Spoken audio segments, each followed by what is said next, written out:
तो एपिसोड की शुरुआत युहाओ नाम के लड़के से होती है जो कि एक जगह पर कल्टीवेशन प्रैक्टिस कर रहा था। तभी अचानक से उसके बॉडी के अंदर से कोई लाइट बाहर आने लगती है जो कि सीधे गॉड रिल्म तक भी पहुंच गई थी, जहां पर हम देखते हैं कि थैंक्सन फ्लाई कर रहा था और वो इसे देखते ही कहने लगता है कि अब फिर से एक नए सितारे का जन्म हुआ है और इसीलिए वो समझ गया था कि स्पिरिट वर्ल्ड फिर से एक नए सिचुएशन को वेलकम करेगा। तभी इसी बीच हम देखते हैं कि जियो भी वहाँ पर आ जाती है और वो थैंक्सन को देख समझ गई थी कि वह किसी चीज के बारे में परेशान है और इसीलिए वो उससे पूछती है कि क्या यह फिर से सोल लैंड के बारे में है। तब इस पर थैंक्सन उससे कहता है कि गॉड रिल्म का एक दिन मॉर्टल वर्ल्ड के 1 साल के बराबर होता है और इसके बाद वो उसे बताता है कि वैसे तो मैं सोल लैंड में और समय के लिए रहना चाहता था, लेकिन गुड एंड डिविल गॉड के वजह से मुझे मजबूर होकर गॉड रिल्म में आना पड़ा ताकि मैं यहाँ के सिचुएशन को सही कर सकूं। लेकिन मैंने उम्मीद नहीं किया था कि गॉड रिल्म में जो 20 साल गुजरे हैं केवल उतने ही समय में स्पिरिट वर्ल्ड में हजारों साल गुजर जाएंगे। और इसके बाद वो कहता है कि थैंक्स सेक्ट अब तो पूरी तरह से बर्बाद हो गया है और इसी के साथ हमें पता चलता है कि आज से 4000 साल पहले जो बदलाव हुआ था उसके वजह से सोल लैंड न केवल एक्सपैंड हो गया बल्कि इसके वजह से वहाँ पर बहुत सारे बदलाव भी हुए। तभी थैंक्सन कहता है कि गॉड रिल्म में आने के बाद मैं मॉर्टल वर्ल्ड में रूल नहीं कर सकता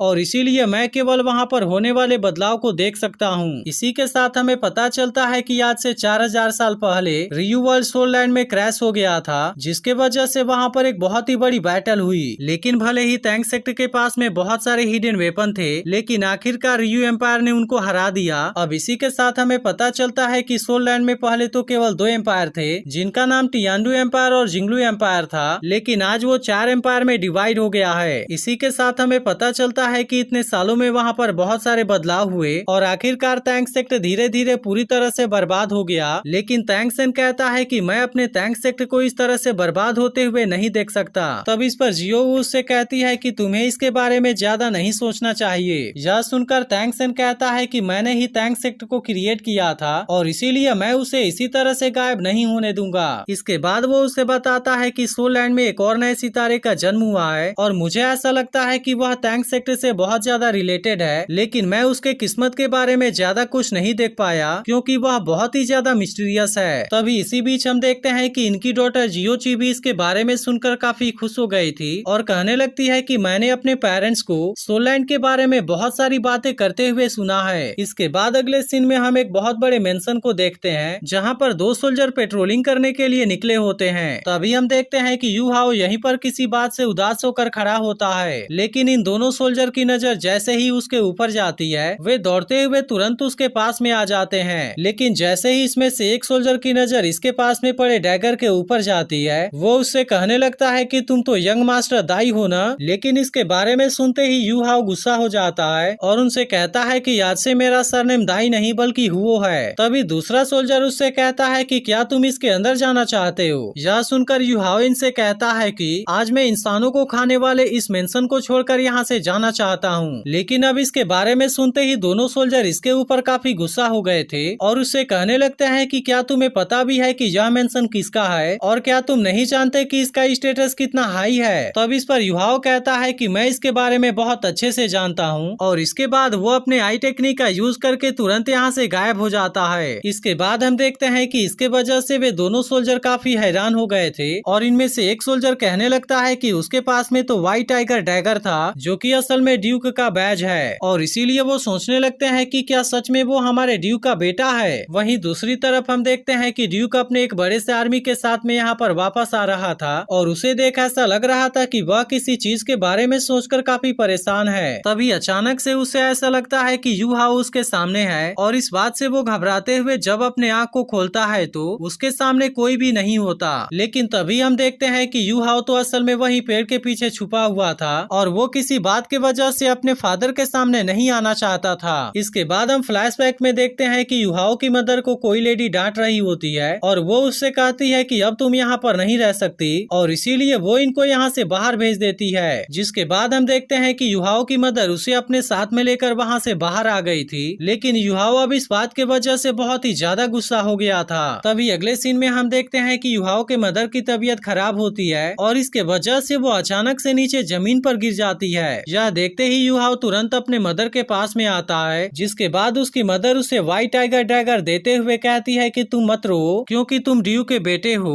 और इसीलिए मैं चाहती हूँ कि तुम इसे अपने साथ में लेकर यहाँ से चले जाओ और तुम्हें किसी भी तरह से सरवाइव करना होगा। लेकिन अब इसी के साथ हम देखते हैं कि युहाओ के मदर की मौत हो गई थी, जिस बात के वजह से युहाओ बहुत ही ज्यादा उदास हो गया था और इसीलिए इस बात के वजह से वो अपने फादर के ऊपर भी काफी गुस्सा होता है। इसके बाद वो अपने मदर को दफनाने के बाद उनसे कहता है कि इसलिए मैं एक स्पिरिट मास्टर जरूर बनूंगा। इसके बाद कहानी वापिस प्रेजेंट में आती है, जहाँ पर हम देखते हैं कि युहाओ अपने मेंशन को छोड़कर निकल गया था और वो पैदल ही कई दिनों से चलते हुए एक जंगल के पास में आ गया होता है। इसके बाद वो सोचने लगता है कि क्या मैं स्टार फाइटिंग फॉरेस्ट के पास में आ गया हूँ, क्योंकि वो जानता था कि वह जगह स्पिरिट बीस्ट की सबसे बड़ी कॉलोनी है। इसीलिए वो वहाँ पर किसी स्पिरिट बीस्ट को मारकर उसके सोल रिंग को एब्जॉर्ब करना चाहता है, ताकि उस तरीके से वो स्पिरिट मास्टर बन सके। अब इसी के बारे में सोचते हुए वो यहाँ से और भी आगे जाने लगा था, लेकिन अब उसके पास में पीने का पानी भी खत्म हो गया होता है। इसीलिए वो पानी के तलाश में एक नदी के पास में आता है, जहाँ पर इसके अंदर उसे बहुत सारी मछली दिखाई देती है और इसीलिए वो इनको खाकर अपना पेट भरने का डिसाइड कर लेता है। इसके बाद हम देखते हैं कि वो अपने व्हाइट टाइगर डैगर का यूज करके एक लकड़ी को काफी नुकीला कर देता है और अब इसके मदद से वो यहाँ पर मछली पकड़ने के लिए रेडी हो गया था। जिसके दौरान हम देखते हैं कि युहाओ काफी टैलेंटेड होता है और वो बहुत आसानी से बहुत सारे मछलियों को पकड़ लेता है। फिर अगले सीन में हम देखते हैं कि वो इनको पकाकर खाने लगा था, लेकिन तभी इसी वक्त यहाँ पर तेंगिया नाम की एक लड़की आ जाती है, जिसको पके हुए मछली में से काफी अच्छी स्मेल आ रही थी और इसीलिए वो उससे पूछती है कि क्या तुम मुझे इसे बेचना चाहोगे। तब इसके बारे में सुनकर युहाओ इसे ऐसे ही दे देता है। जिसके बाद हम देखते हैं कि तेंगिया इसे जैसे ही खाने वाली होती है, यहाँ पर उसके साथ वाला एक और लड़का आ जाता है जिसका नाम बेई था। वो तेंगिया से कहता है कि अभी तो इस लड़के ने भी खुद कुछ नहीं खाया, लेकिन क्या तुम ही इसे सबसे पहले खाना चाहती हो। जिसके बाद हम देखते हैं कि इसके बारे में सुनकर तेंगिया उसके ऊपर नाराज हो जाती है, लेकिन युहाओ तभी बेई को भी एक मछली खाने के लिए देता है, जिस पर बेई उससे कहता है लेकिन तुमने तो कुछ नहीं खाया। तब इस पर युहाओ उससे कहता है कि तुम इसके बारे में चिंता ना करो, क्योंकि मैं अपने लिए दूसरी मछली पका लूंगा। जिसके बाद हम देखते हैं कि बेई युहाओ से उसका नाम पूछता है। वहीं दूसरी तरफ हम देखते हैं कि तेंगिया को यह मछली काफी पसंद आई थी और इस बात के वजह से वह काफी खुश हो जाती है। अब इन दोनों के साथ में कुछ समय बिताने के बाद युहाओ यहाँ से जाने लगा था, इसलिए बेई उससे पूछता है कि आखिर तुम जा कहाँ पर रहे हो, क्योंकि आगे वाला जंगल काफी खतरनाक है। लेकिन हम देखते हैं कि युहाओ इनको केवल थैंक यू बोलकर यहाँ से निकल जाता है। वहीं दूसरी तरफ हम देखते हैं कि तेंगिया इस बात से परेशान होने लगी थी और बेई से पूछती है कि क्या वो स्टार फाइटिंग फॉरेस्ट में जा रहा है। तब इस पर बेई कहता है मुझे ऐसा लगता है कि उसके पास में स्पिरिट पावर है, इसलिए हो सकता है कि वो वहाँ पर सोल रिंग के लिए जा रहा हो। लेकिन तेंगिया को पता था कि युहाओ अभी काफी वीक है, जिसके वजह से उसका वहाँ पर जाना उसके लिए सेफ नहीं है। वहीं अगले सीन में हम देखते हैं कि युहाओ स्टार फाइटिंग फॉरेस्ट के एंट्रेंस पर आ गया था, जहाँ पर साफ साफ लिखा हुआ था कि इसके अंदर जाना सेफ नहीं है। लेकिन इसके बाद भी हम देखते हैं कि युहाओ को इसके बारे में कोई भी चिंता नहीं थी और वो इसी तरह से इसके अंदर जाने लगा था, जहाँ पर हम देखते हैं कि यह जगह सच में काफी सुंदर होती है और इसीलिए युहाओ को भी यहाँ पर काफी अच्छा लग रहा था। लेकिन तभी अचानक से उसे ऐसा लगता है कि कोई उसका पीछा कर रहा है, लेकिन जब वो पीछे मुड़ता है तो वहाँ पर उसे कोई भी नजर नहीं आता। पर तभी अचानक से एक जायंट बीस्ट उसके ऊपर हमला कर देता है और वो बड़े तेज स्पीड के साथ में इसके ऊपर अटैक कर रहा था।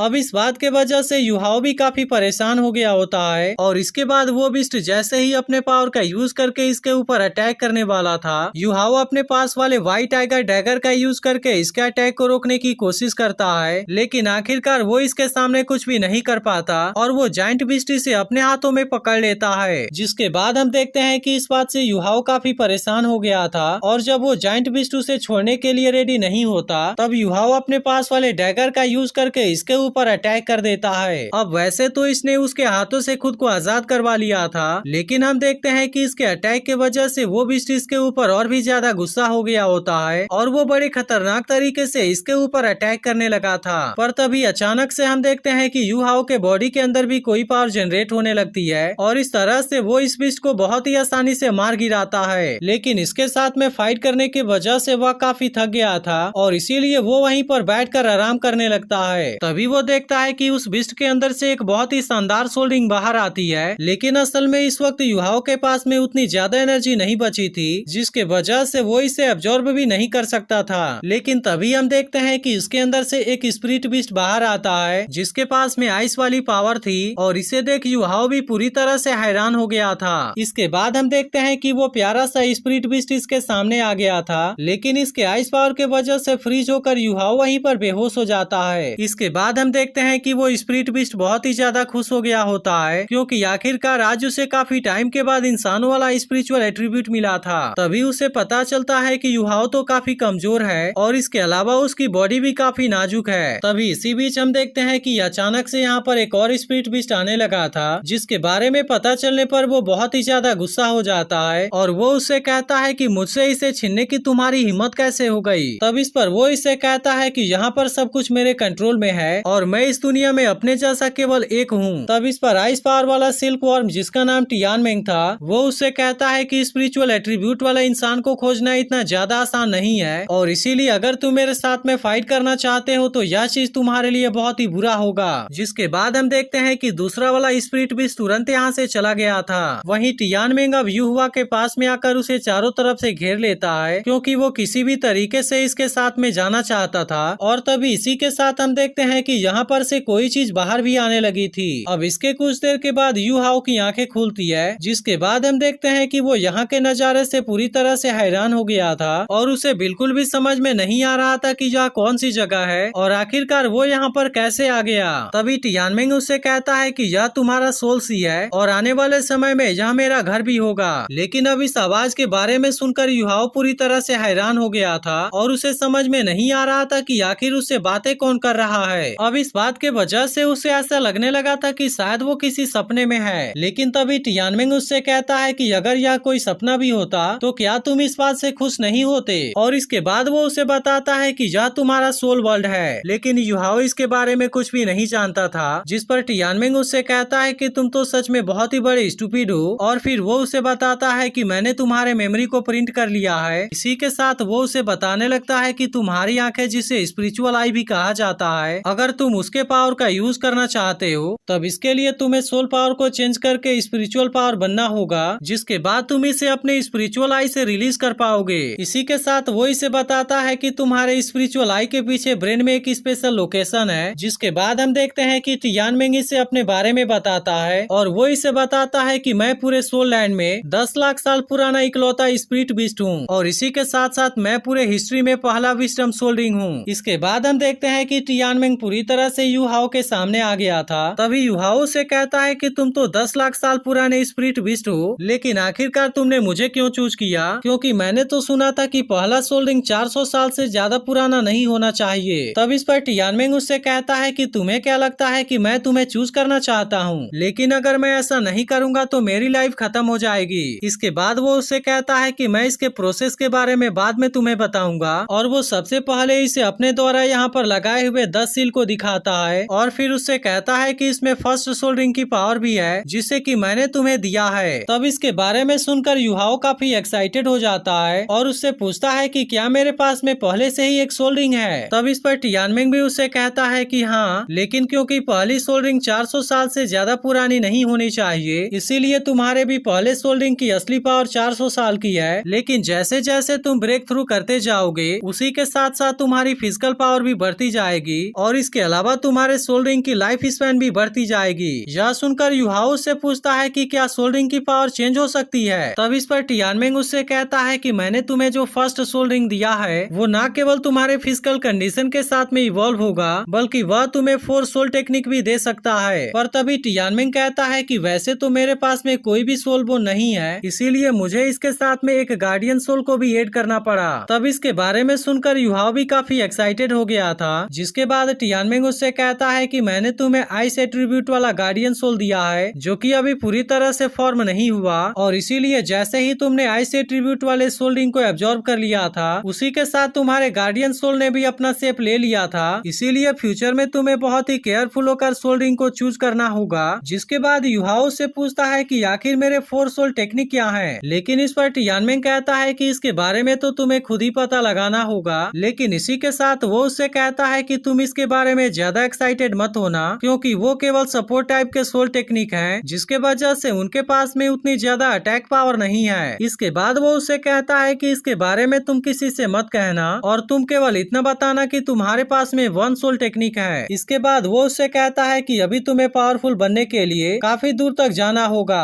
अब इसी के साथ हम देखते हैं कि यू हाओ भी इसके सभी बातों के बारे में जान चुका था, इसीलिए टियानमेंग भी अपने छोटे साइज में आ जाता है और इसी के साथ वो उसे यहाँ से बाहर भी भेज देता है। वहीं दूसरी तरफ हम देखते हैं कि तेंगिया और बेई को यू हाओ बेहोशी की हालत में मिला था, जहाँ उसके बारे में चेक करने पर बेई समझ जाता है कि यू हाओ ने जरूर ही सोल मास्टर लेवल को ब्रेक थ्रू किया होगा। इसीलिए वो तेंगिया से कहता है कि अभी इसकी बॉडी को इसके पावर के साथ में कंबाइन होने में टाइम लगेगा। जिसके कुछ समय के बाद हम देखते हैं कि यू हाओ को भी होश आ गया था और अब उसे देखते ही ये दोनों भी काफी खुश हो गए थे। इसके बाद तेंगिया उससे कहती है कि अगर तुम होश में नहीं आए होते तो फिर तुम्हें प्रोटेक्ट करना मेरे लिए भी बहुत ज्यादा मुश्किल हो जाता। इसके बाद हम देखते हैं कि वे दोनों इसे प्रोटेक्ट करने के लिए अपने अपने सोल रिंग को एक्टिवेट कर लेते हैं, जहाँ पर यू हाओ को पता चलता है कि बेई के पास में 3 सोल रिंग है, जिसमें से 2 100 साल पुराने जबकि उसमें से एक 1000 साल पुराना होता है। वहीं दूसरी तरफ हम देखते हैं कि तेंगिया के पास में भी 2 सोल रिंग होते हैं और वे दोनों ही 100 साल पुराने वाले सोल रिंग थे। अब इसके बारे में जानकर यू हाओ पूरी तरह से हैरान हो गया था, लेकिन तभी अचानक से इनके सामने 1000 साल पुराना एक अमेथिस्ट स्नेक आ जाता है, जिसे देखते ही तेंगिया बहुत ही एक्साइटेड हो गई थी और बेई से कहती है कि मैं इसे किसी भी तरह से चाहती हूँ। यह सुनकर बेई तेंगिया से कहता है कि तुम यू हाओ को प्रोटेक्ट करो जबकि मैं इसके साथ में डील करने की कोशिश करता हूँ। इसके बाद हम देखते हैं कि तेंगिया अपने ब्लू सिल्वर ग्रास का यूज करने लगी थी, जबकि बेई अपने लाइटनिंग पावर का यूज करके इसके ऊपर अटैक कर देता है, लेकिन स्नेक ने भी इसके अटैक से खुद को बचा लिया था और वो अचानक से यू हाओ के ऊपर अटैक करने के लिए आ जाता है। यह देख तेंगिया इसके अटैक से यू हाओ को बचाने लगी थी, लेकिन इसी के साथ हम देखते हैं कि स्नेक की स्पीड बहुत ही ज्यादा होती है, जिसके वजह से इनको इसमें बहुत ही ज्यादा प्रॉब्लम हो रही थी। लेकिन इसके बाद भी वे दोनों ब्लू सिल्वर ग्रास के मदद से जंप करते हुए खुद को बचा लेते हैं, जबकि बेई फिर से अपने लाइटनिंग पावर का यूज करके इसके ऊपर अटैक कर देता है। तभी तेंगिया यू हाओ से बताती है कि बेई एक वार सोल मास्टर है, जिसकी guardian soul blue lightning t rex dragon है। तभी यू हाओ कहने लगता है कि आज पहली बार मेरी मदर के अलावा कोई मुझे बचाने की कोशिश कर रहा है। यह सुनकर टियानमेंग कहता है कि स्पिरिट डिटेक्शन और स्पिरिट शेयरिंग बेई की मदद कर सकता है। तब इसके बारे में सुनकर यू हाओ भी बेई की मदद करने के लिए रेडी हो गया था और इसीलिए वो भी अपने सोल रिंग को एक्टिवेट कर लेता है। इसके बाद हम देखते हैं कि वो अपने first soul technique soul detection का यूज करने लगा था और इसी के साथ साथ वो सोल शेयरिंग टेक्निक का भी यूज करने लगता है। अब इसके बारे में देखते ही तेंगिया भी हैरान हो गई थी और वो समझ जाती है कि यह तो यू हाओ की सोल टेक्निक है। अब सोल टेक्निक के वजह से बेई को